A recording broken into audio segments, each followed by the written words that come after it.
So he wanted to pursue carpentry in high school, but found his way from the woodwork shop and into the kitchen. And now he's found himself overseas running his own restaurant. Chef Bobby D, restaurant and catering.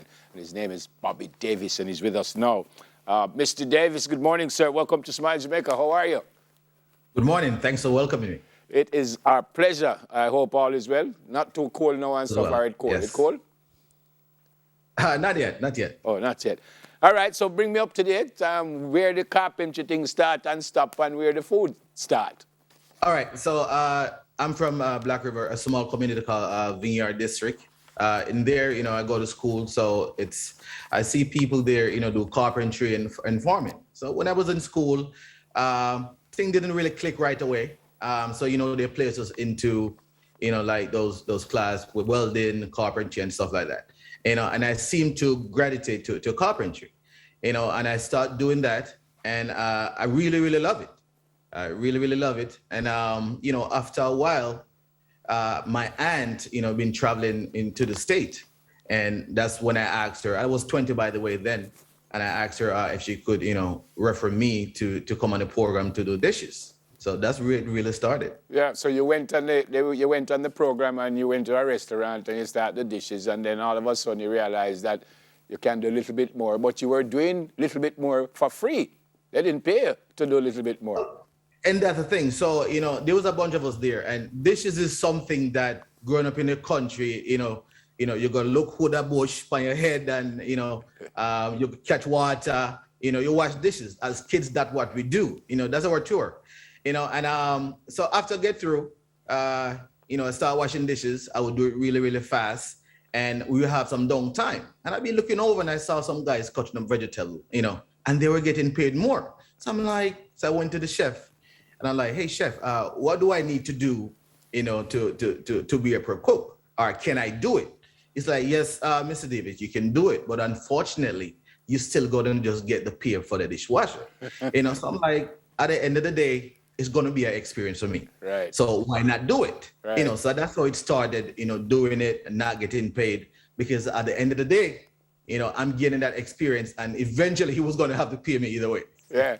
Yeah, and you came home, went back, tell me about starting your own restaurant. No, that is something huge. Well, how did that happen? It is. After my third season here, I went back to Jamaica, and every single time I went back home, the money would run out. Run out. So I'm like, what? I need to make a decision of staying in the country.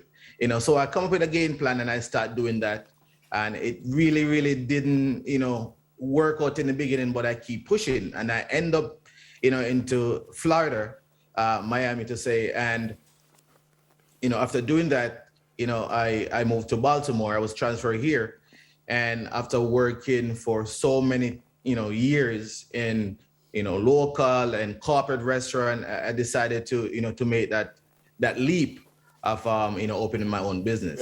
Yeah. I always want to do it. However, each time I would say, what, chef, let's just do this. They would raise my pay.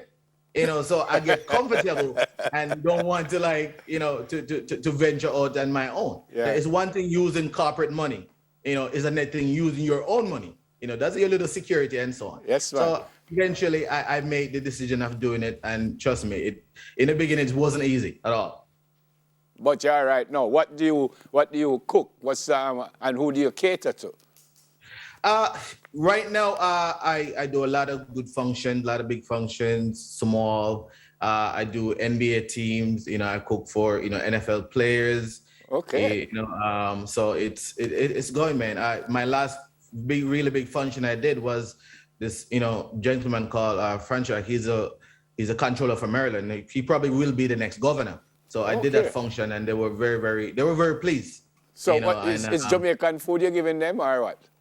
So my food is a little twist. I'm from Jamaica. I love Jamaican food, but I realize most Jamaican restaurant here is, it's very, I would say, simple. Is oxtail, curry, chicken, rice, and peas, boom, and it's done. So what I do, I incorporate with what I learned here and what I watched my grandmother, grandfather, uncle, cousin in Jamaica do, and I incorporate both. And, I remember when people would come in the restaurant and taste the food and they'd be like, oh my God, it's really, really good. And I'm like, it's not so good yet, because I know it can be better. So I'm Yeah. like, if they're craving and they're praising the food so much, I think I can step it up a little. And that's what I did, and then, all of a sudden I'll be getting all these right up in the paper and television appearance and radio, and Fantastic. winning awards and all those things. Fantastic. So what's the dish that they ask for more than any other dish? Okay, so right now, my rasa pasta, like I can't make enough of that. It come in three different versions. I have a shrimp rasta pasta, I have salmon, and I have the chicken. I sell a lot of that every single day. I can make like a whole bunch and just let it sit. I know it's gonna sell off that day. Rasta. They are praised for the rasta pasta. And in the appetizer section, the jerk wings, Yeah. amazing. Like it is truly amazing. Rasta pasta cooked by a ballhead. Yes, sir. That's interesting. Yes. It's So pretty good. just one restaurant? One right now. I'm in the process of doing some work right now to move into another location. To God be the glory. Yeah. So leave from nothing to to stepping. Yeah, My man. goal is to have a bunch of them around the city and even in different states. Yeah. I know in Florida you would have had a number of Jamaican folks there. But what about Baltimore? Do you get a lot of Jamaicans coming to your I get a restaurant? mixture. I get a mixture of Jamaican, because it's a melting pot like New York. So there's many different race here, and so you have the Spanish, the African, and the whites, of course, Jamaican here. When the Jamaican visit, they intend to come back pretty often because, as I say, it's very unique. And it's not just a typical Jamaican restaurant. It's a fusion that give you a wide variety of things that you can be able to enjoy. Fantastic, Bobby. Anybody you want to hear up before you leave? Absolutely. Everyone in Vineyard, love that little place. My mom, my grandmother, grandfather, everyone down there, just know that you can make it in life if you work really, really hard. Fantastic. Good to see you. Good to see you. And good luck Absolutely. as you move on. Next time we talk, I hear you're going to have one in New York. You're going to have one in Florida. Yes. And listen, if you're in Baltimore, please stop by. I shall. Absolutely. All right. Take care. God bless you. Yes. All right. man. Bye-bye. He's the owner of Chef Bobby D Restaurant and Catering. His name is Bobby Davis. Just before we go, everyone work with me. Happy birthday, Tony Ann from Wyverlin and your sisters. They say they love you. I got it a little late, so I apologize for that.